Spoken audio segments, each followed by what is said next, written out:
Hey everyone, welcome back to Catching Up with the Walkers.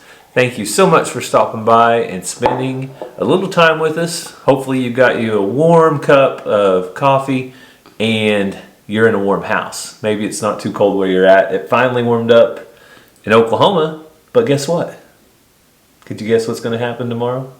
It's going to get cold again. It's going to get cold again. And that's why I sound like I do. We went from snow to warm to super cold to warm. And my allergies are not happy. Ranger asked me why my eyes were sparkly, but I can't stop sneezing and my eyes are watery, so I apologize for that. Yeah. So you wake up in one morning and it's freezing cold, 24 degrees. We got the pigs in the pen.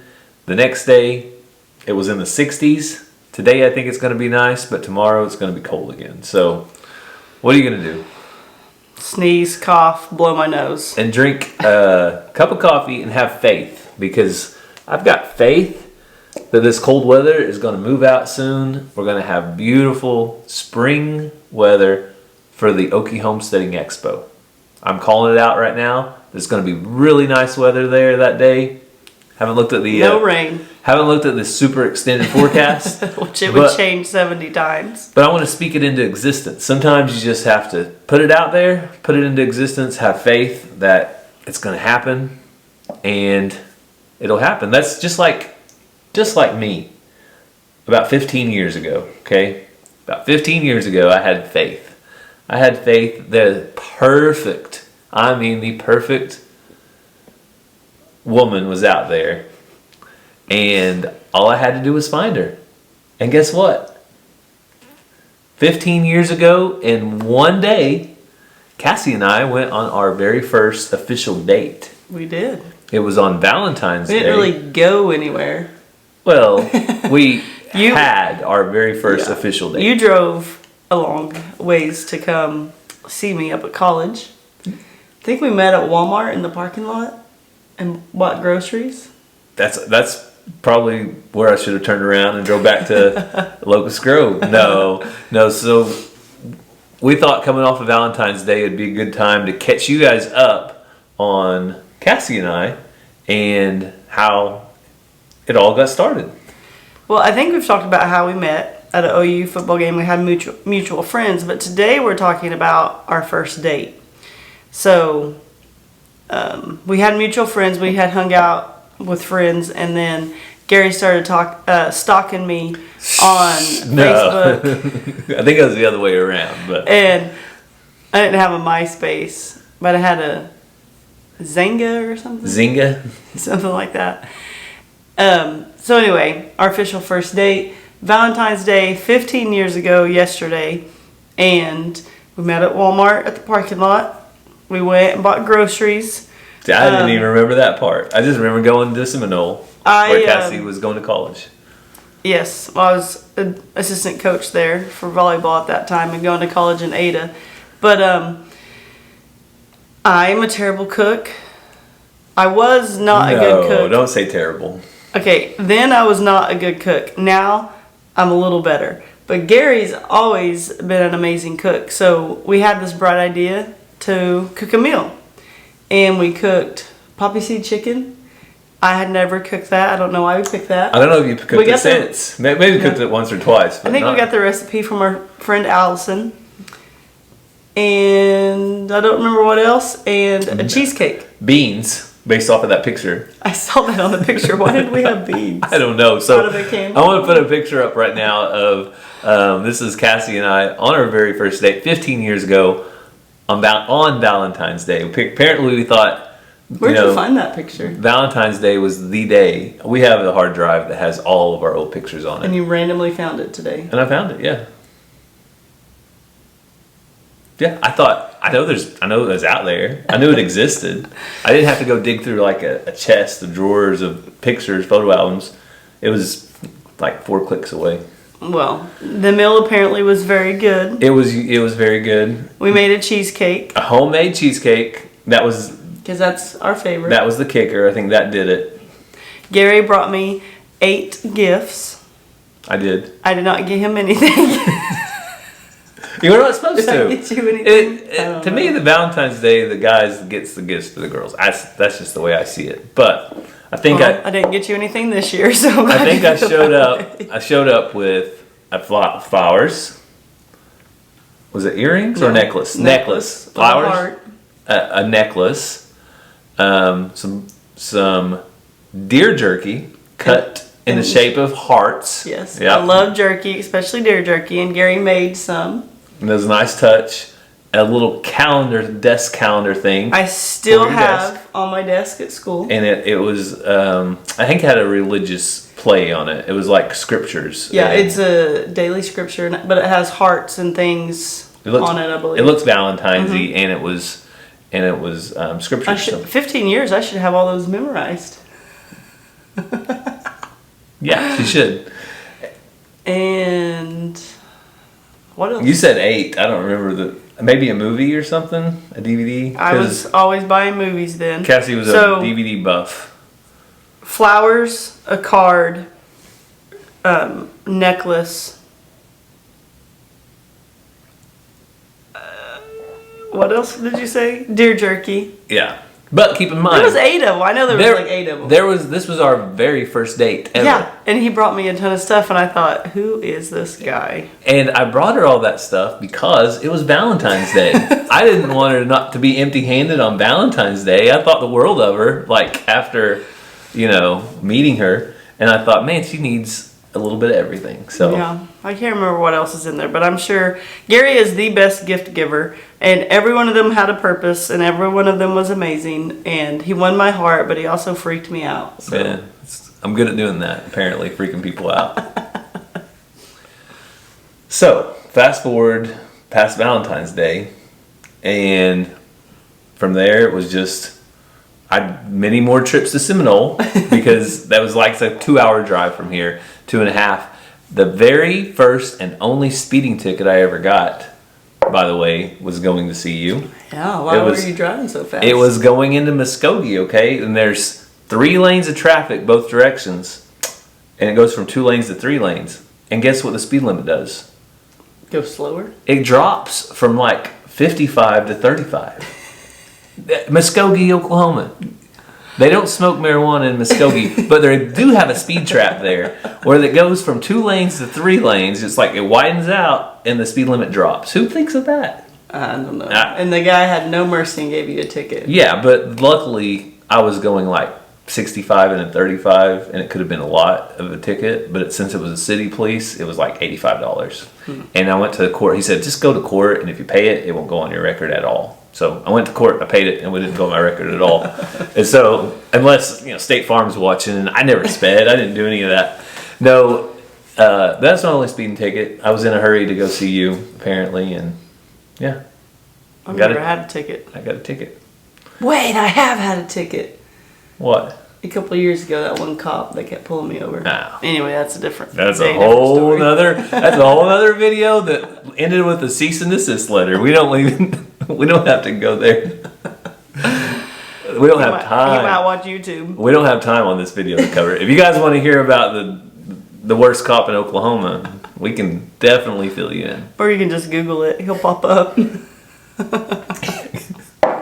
We love police. We back the blue. Oh, yes. This is a joke because this guy, he pulls everybody over and everybody gets a ticket, even if you went 1 mile an hour over, and it's just a joke. Or if your tent is shaded a half of a shade too dark, or if you have a paper tag and you haven't got it, it's within 30 days. So pull you over. Those, he impounds your car. Just to see if it's stolen or not. Yeah. And because, Cassie has 3 kids, and she might have stolen a minivan to take her kids to daycare. All right, we're going to move on. On a rabbit. Yeah, we got to go. Anyway, stick around. We'll share that story with you. Probably not. So that was how we met leading up to it, and then that was our very first date, and that was 15 years ago. So I thought that was a significant number. Until you sent me that picture, I didn't even... usually every year I remember, but had so much going on that it didn't hit me. And then when you sent that, I was like, oh yeah, it is our first date. And then when you said 15 years, I was like,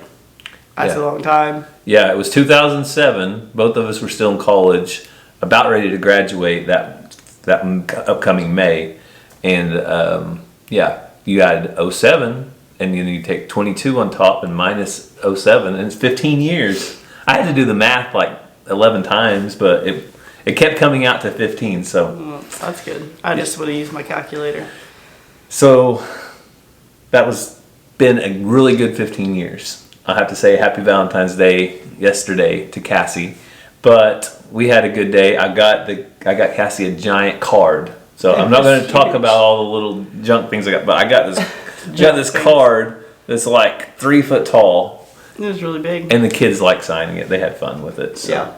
And then he always gets me some of my favorites, like jerky and coffee, and I think I got you a hat and a t-shirt this year. So, of a local brand that she likes. You have to wait and see. Maybe you can pick up on the new hat and t-shirt in one of the next videos. Maybe not. Maybe so. If I'm ever on a video, I've been so busy lately that it's been like, hi guys, bye guys. Yeah, we have been really busy. So we've been really busy getting ready for the Okie Homesteading Expo. If you saw our last video over on Walker Farm Fam, Mr. Keeping It Dutch and Kevin from Hidden Heights Farm both came over, and Kevin brought pigs. He brought a couple of 200-pound pigs. We're hoping to grow them up to about 250 in the next month in preparation for day one of the Okie Homesteading Expo, which will be at our home, at our farm, and that's where it's going to take place. So they're out there right now.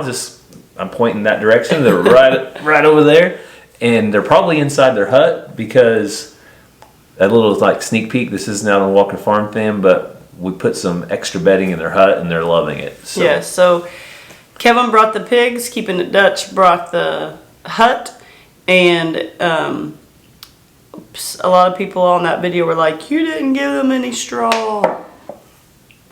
Chill, people.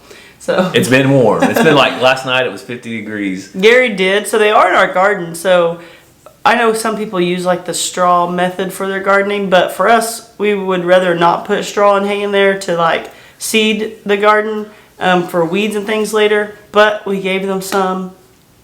Everything's good. Yeah, and a lot of people do use straw for like to hold the moisture, and we'll till it up. And I till my garden really regularly anyway. So pretty much any weed or grass that grows. But if that corner grows a lot of weeds, we're coming after you guys. We're coming after all the hog sympathizers and saying it's your fault. No, we want them to be as comfortable as possible. We are not normally raising hogs in cold weather. We normally raise them in a warmer temperature.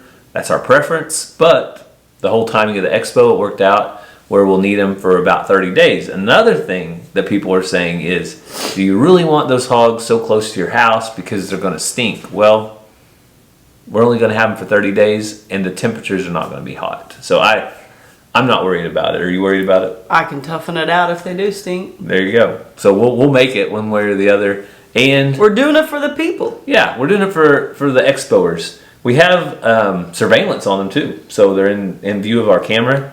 For some reason, if predator came up or something, we'll catch it on camera. Caught on camera. Predators come after pigs?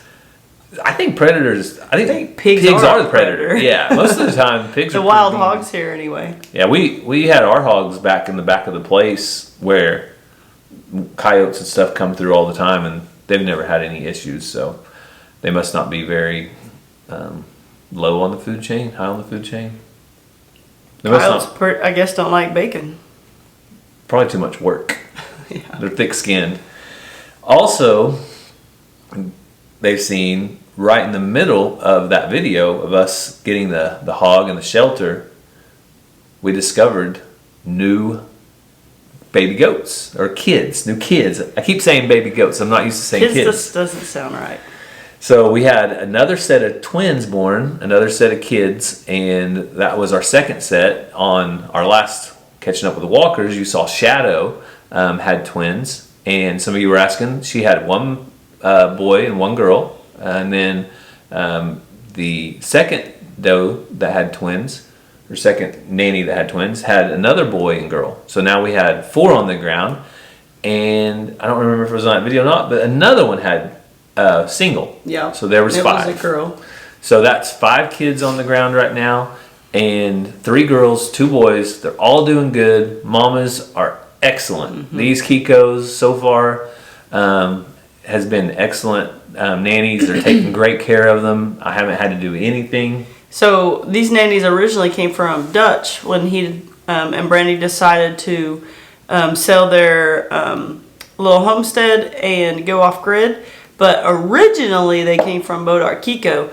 And we watch his videos because he has a wealth of knowledge and does a really good job and has some really nice goats. So if you guys want to know more about meat goats, Bodar Kiko is where they came from. And then we got them from Keeping It Dutch. But they have done an awesome job with being mamas. And the doe that we just knew like 3 weeks ago, she was going to have her babies, still hanging on in there. She's ginormous. Yeah, if there aren't 4 babies that come out here, I'll be surprised. She is huge, but who knows? She might just be fat. She might been just eating good. She might just like belly up to the feed trough first. I don't know. No, she's always been a good looking nanny, and she's a little bit lower to the ground, and so she doesn't have as much room to hide it. Those taller ones, I think they can hide it a little more. Yeah. But they're all doing great. I'm thankful for that. Xena, our livestock guardian dog, she's doing great with them. There's been 1 or 2 times that I've kind of kept an extra eye on her just because she kind of separates the kid from the nanny. But after calling her off, and once the nanny gets back with the kid and she can see that she's Sometimes nursing, then she lets her have it. Sometimes when the kid is kind of like baying or bawling, whichever they do.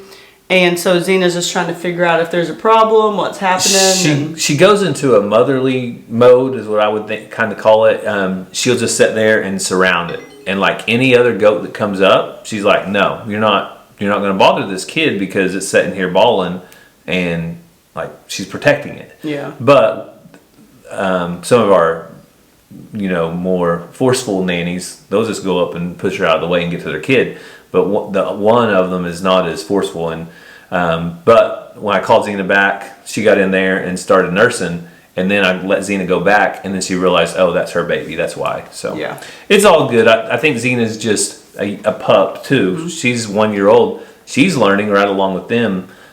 This is her real first set of kids all coming at once. So she's doing really good though. She's helped clean them off. She's standing guard over them and that type of thing. So don't know what else the livestock guardian dog is supposed to do, but I think she's doing it pretty good.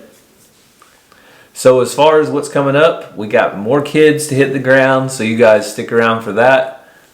You never know which one's going to come next. There's only 2 left.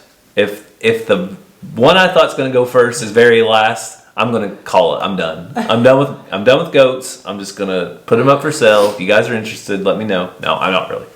But the goats, I'm not good at it. I'll tell you that much right now. I'm not good at guessing who's going to kid first. Well, I think with our cows too, we don't really guess. We just, oh, there's a new baby. You know what I mean? We don't start saying, oh, I think it's now. I think it's now. I think it's now. But we also have a roundabout idea. So. I can tell a little better on a cow than I can definitely a goat, but yeah, I'm learning. Maybe not. As far as praying goes, I ran into our friend Colton that has a little son, Ryder, that had that rare disease that had transferred from a raccoon. He went to the specialist in Texas. He's back in Oklahoma, and I saw Colton 2 days ago at the feed store, and he was back looking at something, and I kind of bumped into him. But I talked to him for about 10 minutes, and he gave me an update that Ryder is progressing every day. They put a video, I think, out somewhere where he was throwing him up in the air, and little Ryder laughed, and he said that was the first time he laughed since November. And he said that was probably the biggest blessing he could have ever heard, was just the laughter coming from his son. So little things like that are a really big deal right now, a big win. If you're local, there's going to be a benefit auction coming up in March. So if you're able to attend or donate, that's great. But mainly, the main thing they ask is just keeping little Ryder in your prayers, that he continues to make a full recovery. Yeah, he's trying to get fine motor skills and different things like that it affected. So just be in prayer for him. And as always, go down in the comments and you can, if you have a prayer request, we would be more than happy to pray for that for you. And it's always encouraging and great when we see you go down there and pray and encourage others as well. So we thank you guys so much for watching. We hope you have a great day. God bless, and we love you guys.